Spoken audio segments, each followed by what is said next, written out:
জেলের মধ্যেই মারা গেল শফিক। জেলার জানালেন, কারাবদ্ধ থাকা অবস্থায় শফিক মারা যায়। তাকে পল্লীগ্রাম টিভির রিয়াজ, রোহান, বিশু, ইয়াসিন এবং শ্রাবণীসহ আরও অনেকেই দেখতে আসে। শফিকের মা বলেন, আমার সহজ সরল ছেলেটা ওই মেয়েটির কারণেই আজ মারা গেল। সত্যি কি শফিক মারা গেছে, নাকি এই সব কিছুই গুঞ্জন? সবই জানবো আজকের এই ভিডিওতে। তাই এই ভিডিওতে একটি লাইক করে সম্পূর্ণ ভিডিওটি দেখতে থাকুন।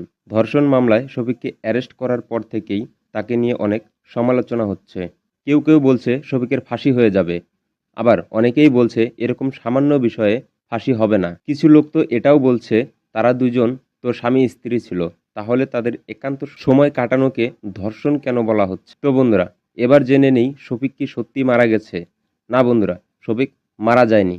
এটি একটি মিথ্যা নিউজ ছড়ানো হয়েছিল। আপনারা ভিডিওতে যে ছবিটি দেখেছেন সেটি একটি নাটকের ক্লিপ ছিল। শফিক এখনও জেলে রয়েছে।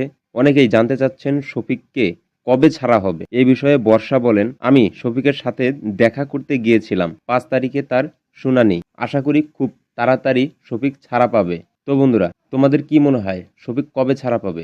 কমেন্টে জানাও এবং পরবর্তী ভিডিও পেতে এই চ্যানেলটি সাবস্ক্রাইব করে রাখো।